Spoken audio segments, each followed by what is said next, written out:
মধ্যপ্রাচ্যে যুদ্ধ শুরু হওয়ার পর থেকে বাংলাদেশের জন্য কেনা 1 লাখ মেট্রিক টন ক্রুড অয়েলে হরমুজ প্রণালীতে আটকে আছে এমটি নর্ডিক পোলুক্স নামে একটি জাহাজ। তবে জাহাজটি দ্রুত ছাড় করিয়ে আনতে ইরানের সঙ্গে কূটনীতিক পর্যায়ে আলোচনা চালিয়ে যাচ্ছে বাংলাদেশ। বর্তমানে সৌদি আরবের রাস তানুরা বন্দরের বহির্নোঙরে অবস্থান করছে বলে নিশ্চিত করেছেন চার্টার্ড প্রতিষ্ঠান বাংলাদেশ শিপিং কর্পোরেশনের ব্যবস্থাপনা পরিচালক। অবশ্য ইরানের ছাড়পত্র পাওয়া বাংলাদেশের 6টি জাহাজের মধ্যে এটিকে অন্তর্ভুক্ত করা হয়নি। আমরা ডিপ্লোম্যাটিক চ্যানেলকে মোবিলাইজ করেছি বিপিসি এবং পররাষ্ট্র মন্ত্রণালয়ের সহায়তায়।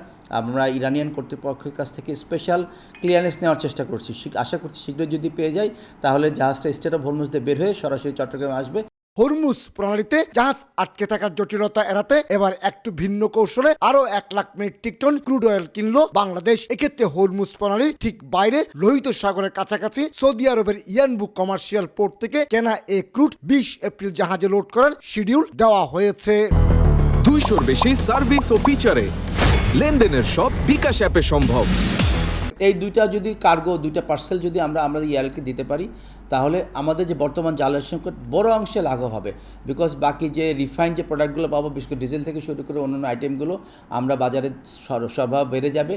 মূলত আমদানি করা অপরিশোধিত জ্বালানি বা ক্রুড অয়েল চট্টগ্রামের পতেঙ্গায় অবস্থিত রাষ্ট্রায়ত্ত প্রতিষ্ঠান ইস্টার্ন রিফাইনারিতে পরিশোধন করা হয়। হরমুজ প্রণালীতে আটকে থাকা 1 লাখ মেট্রিক টনের পাশাপাশি সৌদি আরব থেকে কেনা নতুন আরও 1 lakh metric ton crude oil মে মাসের প্রথম সপ্তাহে এসে পৌঁছাবে চট্টগ্রাম বন্দরের জলসীমায়।